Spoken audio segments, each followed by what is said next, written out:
Welcome back once again to Dix Young. Discuss करने वाले हैं क्लास 10th केमिस्ट्री का chapter periodic classification of element का एक बहुत ही इंपॉर्टेंट टॉपिक जो कि है difference between the Mendeleev's periodic table and modern periodic table.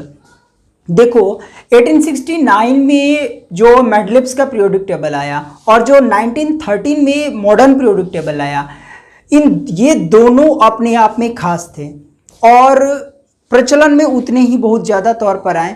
लेकिन क्या ऐसी प्रॉब्लम्स मेंडलिप्स के पीरियोडिक टेबल में आई थी जिसके कारण से वो रिप्लेस हुआ मॉडर्न पीरियोडिक टेबल से, और क्या सिमिलैरिटीज़ थी, क्या उन दोनों के बीच में डिफरेंस था, इसको थोड़ा सा समझना बहुत ही ज़रूरी है क्योंकि दोनों ही चीज़ें अपने आप में खास हैं।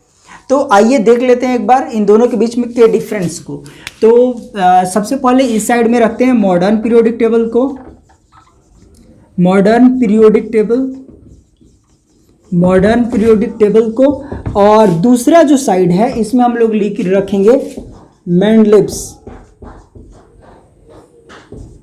मेंडलिप्स पीरियोडिक टेबल को। जबकि कॉन्सेप्ट दोनों का सेम था, ठीक है, एक चीज आपको ध्यान रखना है, कॉन्सेप्ट दोनों का सेम था, दोनों ने ही अपनी कैटेगराइजेशन उसी मेथड्स पर दिए थे, फिर भी कुछ दोनों में सिमिलैरिटीज डिसिमिलैरिटीज कुछ मिलने वाली है, तो उसको हम लोग देखेंगे। तो मॉडर्न पीरियोडिक टेबल जो था, तो इट इज बेस्ड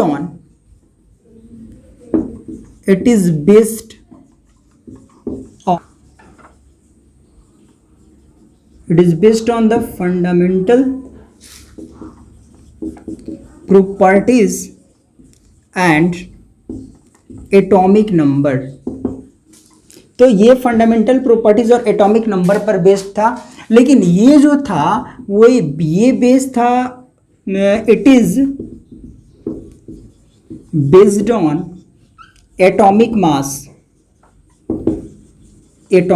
ये आपका एटॉमिक मास पर बेस्ड था।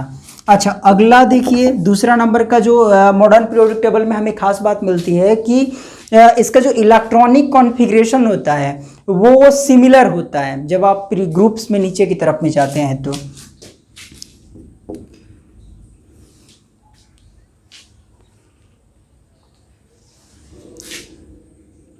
Element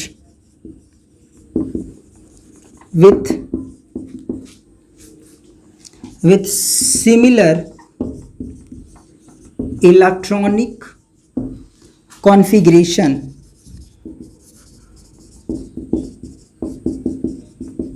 placed in same group। Okay, ये एक चीज जो थी वो निकल करके आती है, but there is no any arrangement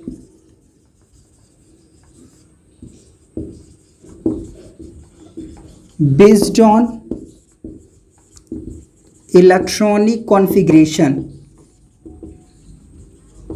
ठीक है, देखो दोनों के बीच में सिंपल डिफरेंसेस हैं जो कि पहले आप पढ़ भी चुके हो, उसी के बारे में हम लोग फिर से डिस्कस कर रहे हैं।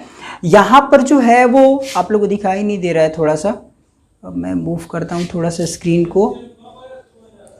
यस, तो यहां देखो जो अरेंजमेंट है वो आपका इलेक्ट्रॉनिक कॉन्फ़िगरेशन के ऊपर में बेस नहीं था मेंडलिप्स के पीरियोडिक टेबल में, बट यहाँ पर जो था वो इलेक्ट्रॉनिक कॉन्फ़िगरेशन जो था उसके ऊपर में इसको प्लेस किया गया था। एक जो चीज़ है, थर्ड नंबर का जो पॉइंट होता है उसको हम लोग देख लेते हैं।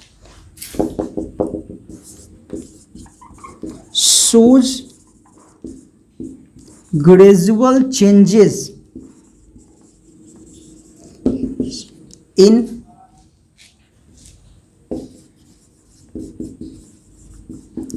Properties of element. तो जब भी आप मूव करोगे, या तो लेफ्ट टू राइट मूव करो या तो आप अपवर्ड से डाउनवर्ड मूव करो, तो आप एक चेंजेस देखोगे उसके फिजिकल प्रॉपर्टी में या उसके केमिकल प्रॉपर्टीज में, आप चेंजेस देखोगे, ग्रेजुअल चेंजेस देखोगे। लेकिन जो मेंडलिप्स का पीरियोडिक टेबल था इसमें कोई भी इस तरह का डू नॉट शो ये करता था, ये शो नहीं करता था इस तरह का कोई भी प्रॉपर्टी, डू नॉट शोज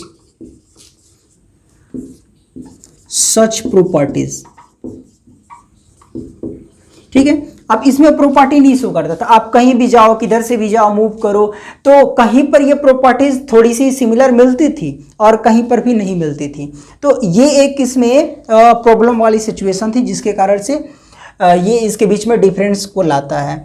अच्छा, आप एक बार स्नैपशॉट लो, फिर 3 और इससे रिलेटेड पॉइंट्स जो होंगे वो मैं आप लोग को बताऊंगा। एक बार स्नैपशॉट ले लो।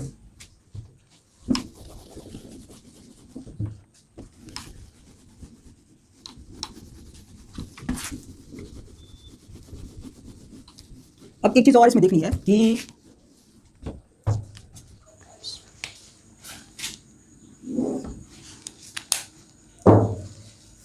देख लेते हैं यहां से 4th नंबर के पॉइंट को, no exceptions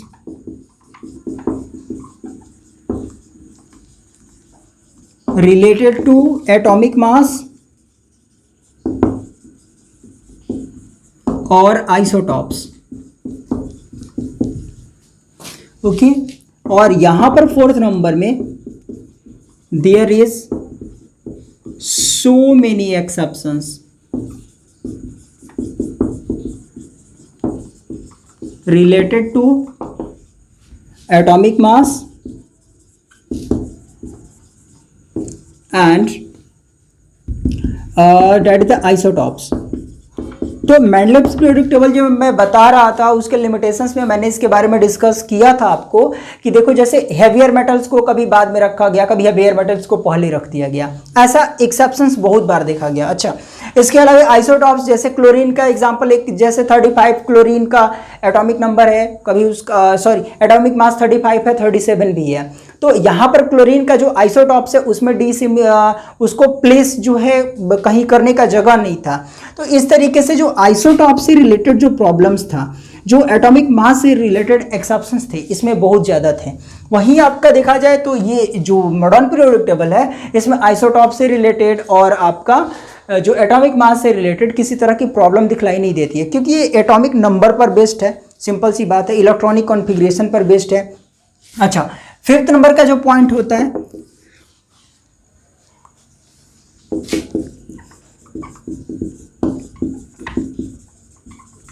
there is separation for metal, non metal